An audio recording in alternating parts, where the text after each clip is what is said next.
এটা একটা হাস্যকর বিষয়। নবী করিম আলাইহিস সালাতু ওয়াস সালাম এক জায়গায় দাঁড়াতে মানা করেছেন, এইভাবে বলেননি যে তোমরা দাঁড়াইও না। যদি দাঁড়ানোটা শিরক হতো তাকে রাসূলুল্লাহ শিরক করতেছেন না। জাতিকে অন্ধকারে ফেলে দেওয়ার একটা চক্রান্ত।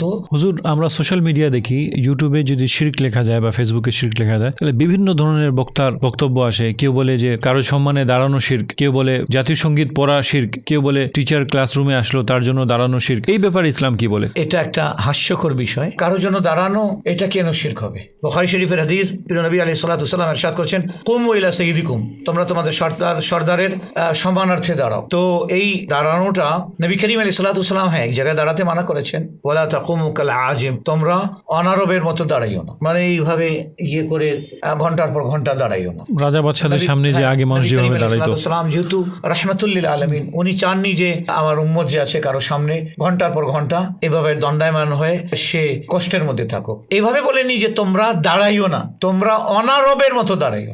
সুবহানাল্লাহ। অর্থাৎ কেউ যদি বলে যে এই কুকুরের মতো খাচ্ছিস কেন, তাহলে এটার অর্থ এই নয় যে সে খেতে মানা করছে। খা, তবে এই আওয়াজটা করিস না। খেতে মানা করেনি, কুকুরের মতো খেতে মানা করছে, দাঁড়াতে মানা করেননি, অনারবের মতো দাঁড়াতে মানা করেছে। সুবহানাল্লাহ। এছাড়াও আমরা তিরমিজি শরীফের হাদিসে দেখেছি যে হুজুর যখন সাইয়্যিদা ফাতিমা জাহরা রাদিয়াল্লাহু আনহা আসতেন, হযরতে খাতুনে জান্নাত ফাতিমা জাহরা রাদিয়াল্লাহু তাআলা আনহা যখন তাশরিফ আনতেন, তো নবী পাক সাল্লাল্লাহু আলাইহি ওয়াসাল্লাম তার সম্মানে দাঁড়িয়ে যেতেন। এটা তো পৃথিবীতে এটার কোনো নজির পাওয়া যায় না। তো যদি দাঁড়ানোটা শিরক হতো তাকে রাসূলুল্লাহ শিরক করতেছেন না।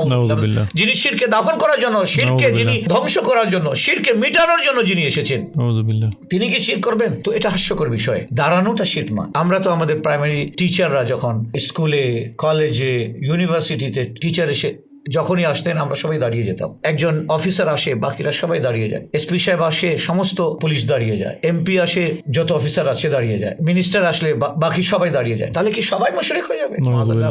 না। এটা জাতিকে অন্ধকারে ফেলে দেওয়ার একটা চক্রান্ত, বা এটা বলো যে পুরো জাতিকে মুশরিক বানানোর জন্য একটা কারখানা খোলা হয়েছে।